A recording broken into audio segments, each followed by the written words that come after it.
Ha? May maganda raw ilog. Kasama ka ba sa ride ko? Ni Papa Dar. Alam ni Papa Dar, chill ride lang eh. Mimik! May sumulutang yung bike mo, Papa Dar ha?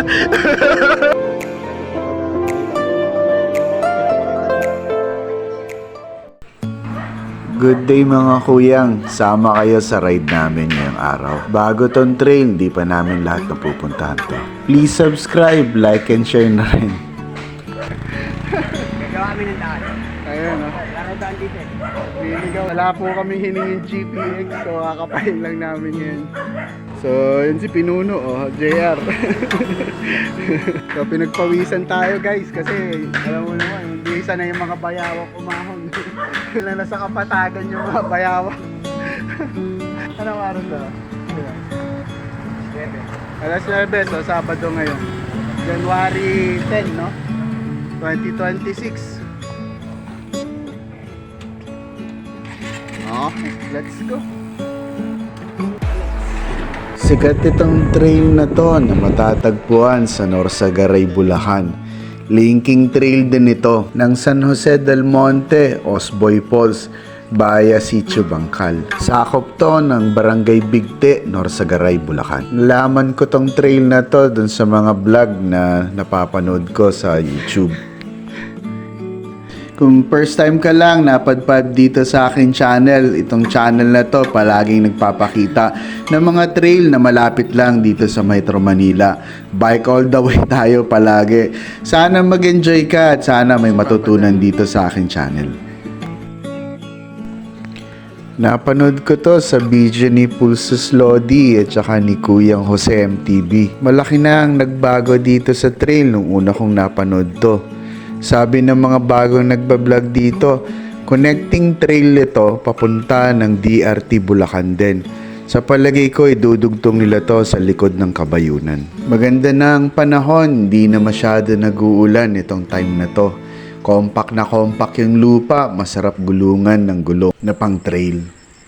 Ito yung perfect na buwan hanggang February, March. Malamig ang hangin at banayad ang panahon. Kung suswertihin ka, may ambon na manipis na hindi nakakabasa. Gusto ko yung ruta na to, na-check ko sa mapa. Mukha namang maiksi lang, so magiging short ride para hindi kami mabigla sa mga ride namin sa susunod. Plano ko kasing bisitahin yung DRT. Sakto sa araw na to, naliligo din yung tropa ng kapatid ni JR sa Bacas River. Pupuntahan namin sila. Okay, boss. Nahihilig akong gumala pero problema ko yung pera. Kaya kung mahilig kang gumala pero ayaw mong gumastos na malaki, sama ka sa ride namin dito. Ano to? Welcome to the mighty gates of Linsangan.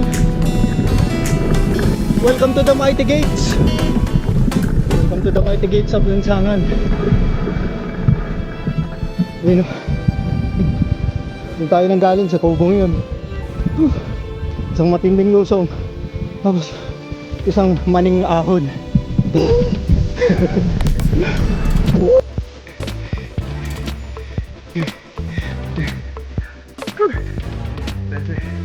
Pari kang haba.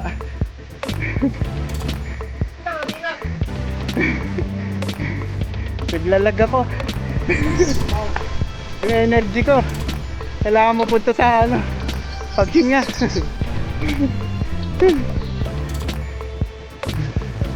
Ayun. Maitigay sa tagadang.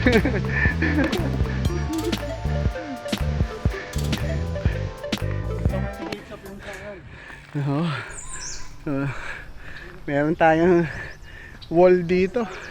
Wala akong inaasahang sorpresa dito sa route na to kasi madali lang ang itsura nito sa mapa. Pero dahil sa first time lang kami nakarating dito kaya namangha kami sa paligid.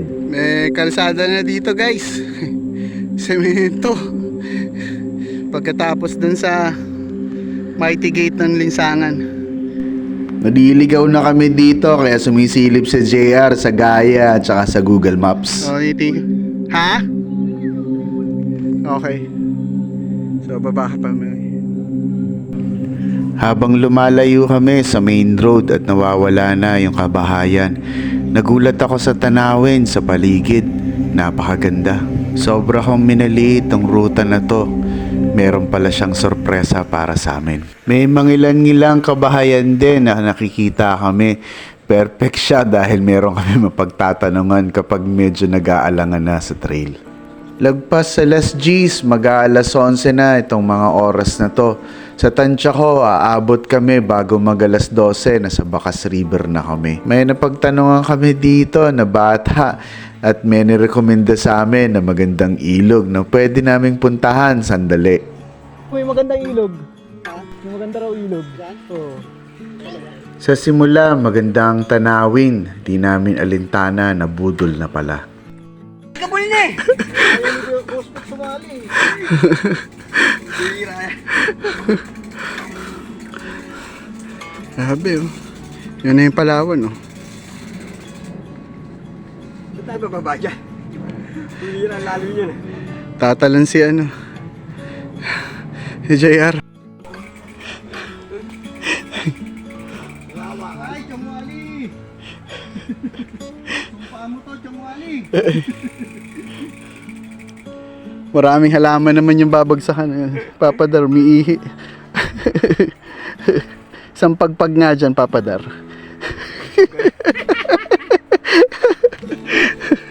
Uli kami nagkasama ni Papa Dar nung Kinabuan Falls pa. Medyo matagal na din yung huling ride niya. Ito ang unang ride niya at chill ride lang ang plano sana.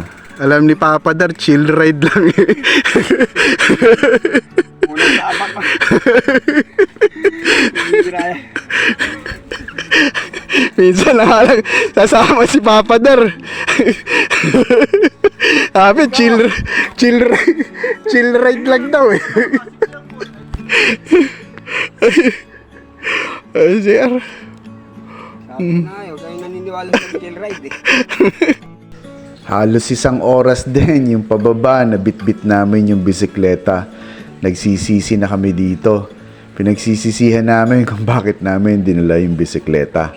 Pwede naman na kami lang muna yung bababa. Kung maganda yung ruta, pwedeng balikan yung bisikleta sa ibabaw minus yung hassle ng pagbubuhat. Malaki yung pagsisisi namin dito. Naghanap kami ng route dito kaya nagtagal din kami. Nilakad namin yung maliit na trail pero wala akong nakita. Kahit ganun yung nangyari, nasurpresa din ako dahil meron akong nakitang Tagum Falls. Wala sigurong pangalan itong falls na to.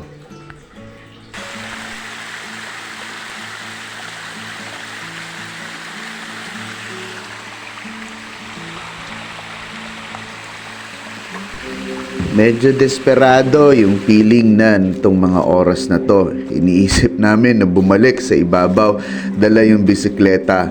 Kaso yung tubig na dala-dala konti na lang. Buti na lang nung bumalik ako at nakita ko silang dalawa, may kausap silang lalaki na taga doon sa lugar na yon. Siya yung tumulong sa amin itawid yung bisikleta dito. Ayan na. Miming. Lumulutang yung bike mo, Papadara.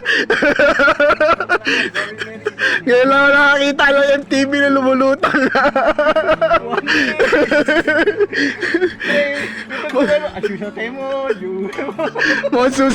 Masusunod na yung bike mo. Alam, Merida.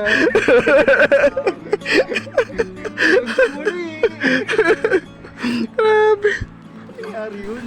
Hindi rin naging madali yung solusyon na napresenta sa amin. Halatang desperado din yung desisyon na pinili namin. Nagpresenta si Kuyang Jorex na ilangoy yung bisikleta at itinuro niya sa amin dun sa pader kung paano akyatin. Mahihirapan kasi kami dito kung nadala-dala namin yung bisikleta sa ibabaw ng pader. Pansin dito na nakatapak lang ako sa maliit na lead. Kung magkakamali ako dito, sigurado malalim yung babagsakan ko. Ang lalim pala niya, no? Blue eh. Kasi kuya. Hindi naging madali yung paglabas namin dito sa lugar. pero napakagandang alaala ang iniwan sa amin. Kung gusto mo makakita ng mga lugar na hindi pangkaraniwan, makikita mo lang to ng aksidente dahil ito'y tagong mga lugar. Grabe. Eh, inakyat namin, no? Ay, grabe.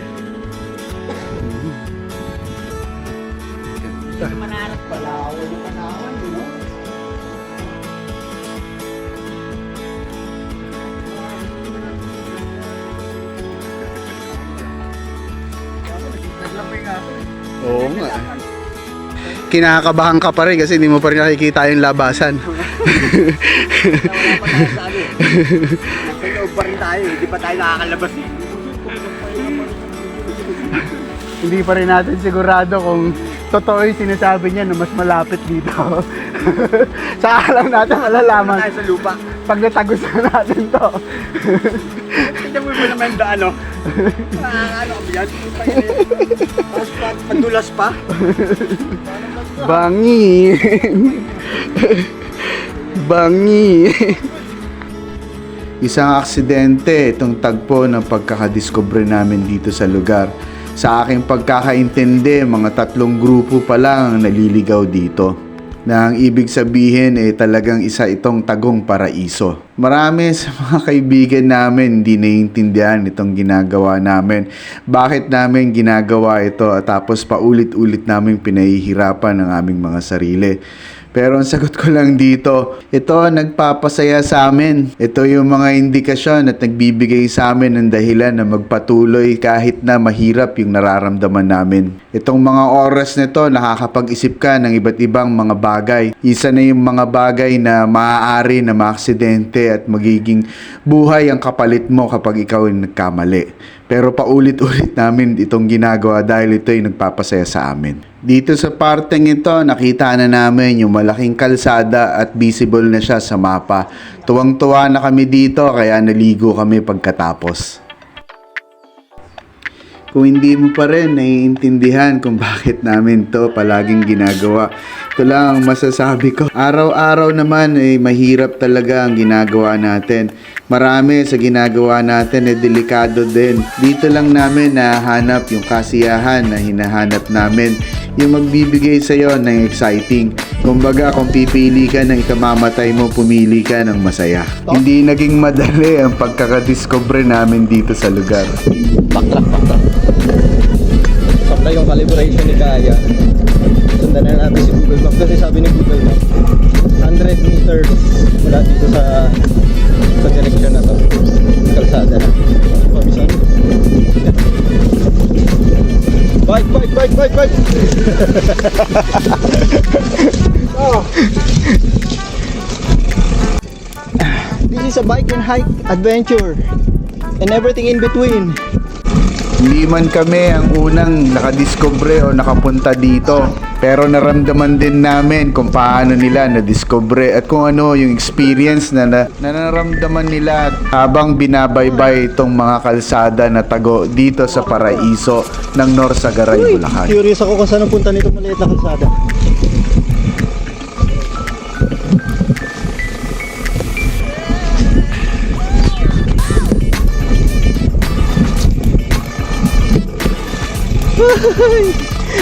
Finally, bikeable! Sa mga oras na to, nararamdaman namin na papalapit na makakalabas na kami sa lugar na to. Malinaw na yung kalsada na nakikita namin.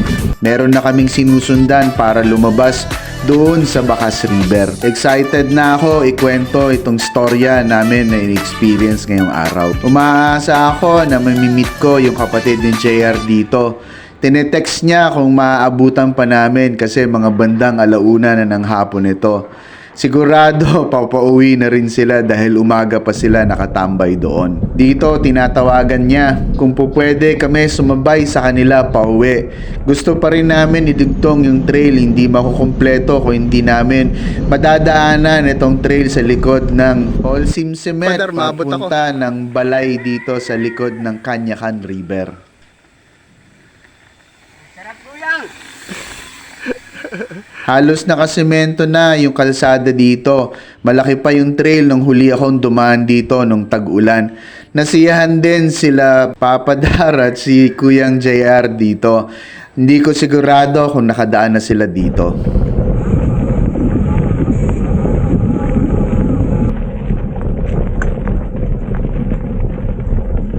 Grabe naman ang bahay yan.